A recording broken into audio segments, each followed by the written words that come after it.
Hi, good evening, everyone. My name is Marisa, and I'm a recovering alcoholic and addict. Um, I'm deeply honored to stand here tonight as one of the very first recipients of a scholarship through Currents Calling. Their support has made it possible for me to enter sober living.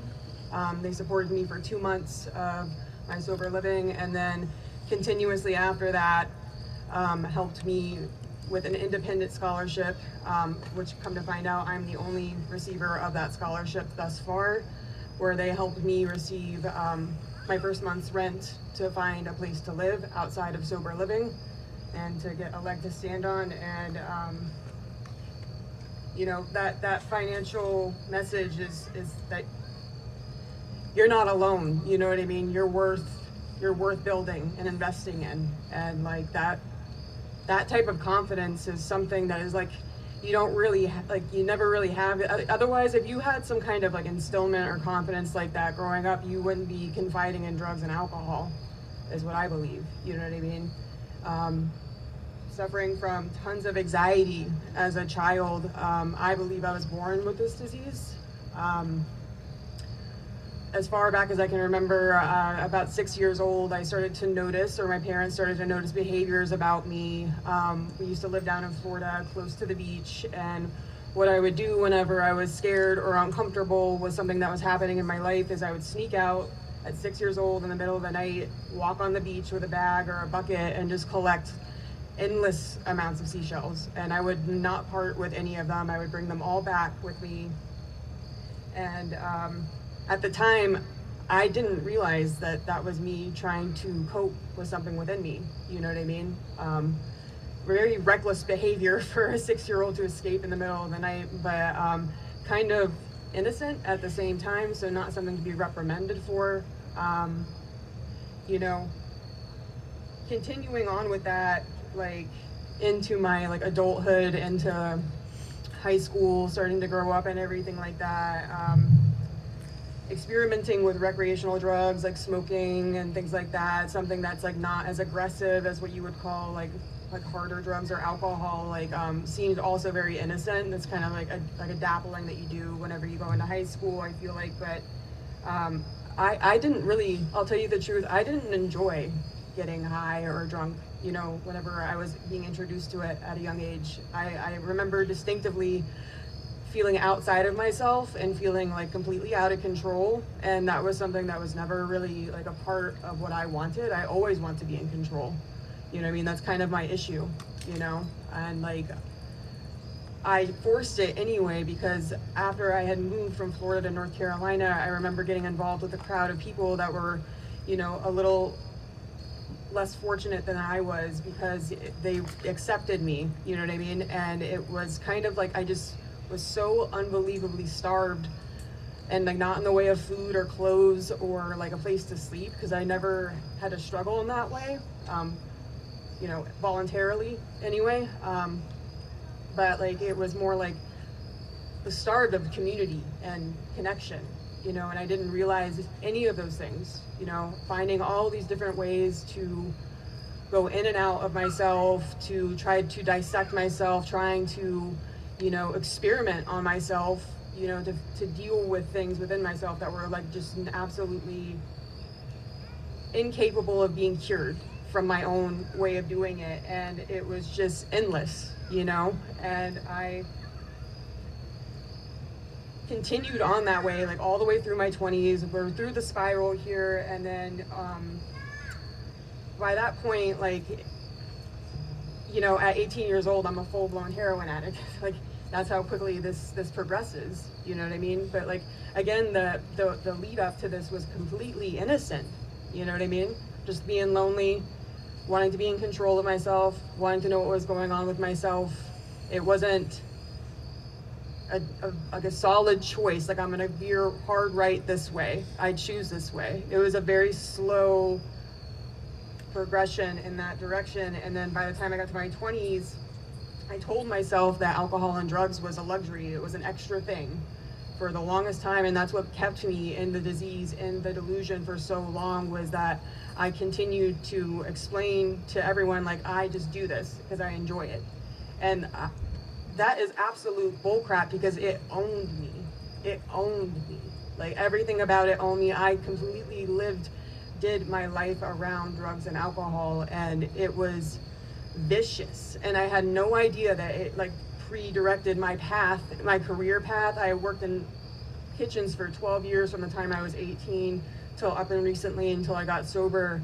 And not to like blame the industry, but let's just be very serious. Like, it's a very, complimentary type of environment to be in, you know what I mean? So I just like set myself up in every way that I could to be able to use and drink the way that I wanted to. And I didn't even know that until now, you know what I mean? Continued down that slope for a long time. I managed to get sober off of heroin, but continued with alcohol. Less obvious that you have a problem when it's more socially acceptable, I suppose, but regardless, it was hideous, the amount of self-discovery that was needed for me to really refine myself. And then up until December 27th, 2023, I had many jackpots at this point. I lost my license. I had lost all my jobs. I was basically living in my parents' basement, doing massive paint pours, like consuming fumes and being an absolute loner. And I basically needed to go to the store to get alcohol. So I called an Uber, and the guy picked me up. And with it being the holidays, it was a guy dressed as Santa Claus in a red Prius that picked me up to take me to the store.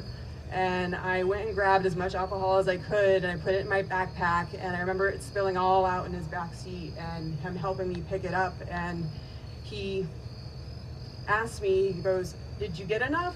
And I said, "I think so." And then he paused for a moment and then looked at me and said, "Have you had enough?"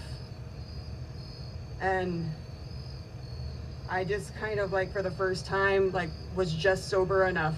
I don't know how to put my finger on it. And like a lot of people in recovery like talk about this calling, or this moment of clarity that you possess. And then, there's sometimes not enough mistakes that have been made for you to understand what that moment is when it's called to you. And for whatever reason, I just left the car, said nothing to the man, and started to walk up my parents' very long driveway in New Hampshire. And I thought to myself, I think I have had enough. I like, literally, and I can't believe Santa Claus just said that, you know what I mean? And I'm not kidding about any of that stuff. And I started to walk up the driveway, and it was like the first time in my life that I could view this whole situation, and I didn't have to think about forever. I was able to see the clarity of the moment. And I was like, okay, I don't have to think about how hard this is gonna be, how much work it's gonna take, how much effort I'm gonna have to put in to become a better version of myself. All I know is that right now I wanna become a better version of myself, and if I don't do something about it in the next 30 minutes, I'm gonna change my mind and I'm gonna continue down the path. And I went right upstairs, told my dad I was gonna take me to treatment right now, and he did. And that's the course that I took, and that's how I finally got sober, and it changed my life forever.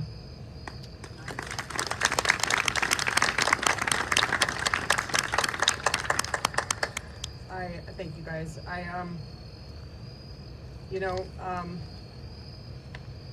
After that moment, I went to treatment. I followed all the protocols. I did the 30 days. I went to sober living for about a little over a year.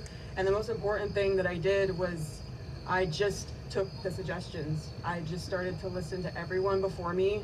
I started to utilize all the resources. And, a lot of me didn't want to even book a dentist appointment for myself when I was in treatment. So having to reach out to Curran's calling was an effort in and of itself. And I was like, oh, they're not going to take care of me. They're not going to help me. It's what's the point? You know what I mean? And then it was almost like the moment, it was so effortless, just the help that they provided for me, because I just expressed my genuine heart to them, and how they've helped me is just I can't believe the direction of my life has been changed forever because of it,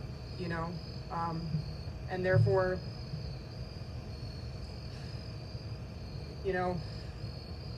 I'm just like so grateful to be here today because, you know, 12 years of trying to figure out the rights and the wrongs and to make the connections that I needed, like, I shouldn't have been here right now, you know.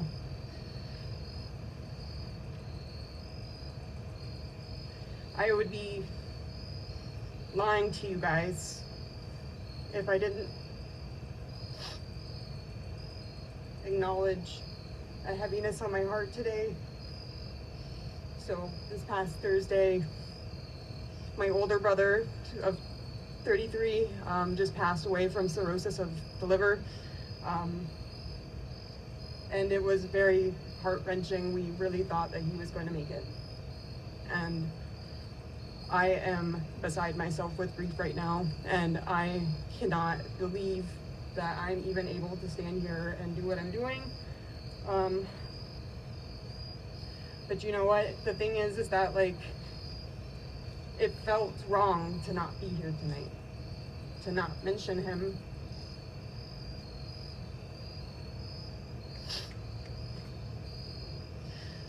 I'm here to tell you guys, I might not sound peppy, I might not sound hopeful, but if I am able to stand here and speak right now in recovery with no intention of using drugs or alcohol,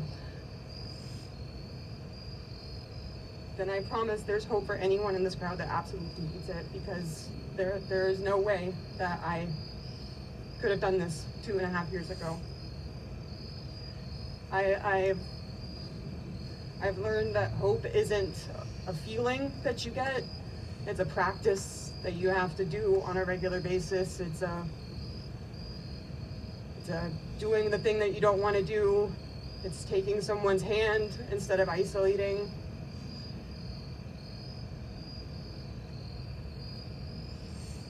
It's one small step towards connection every single day until it turns into life.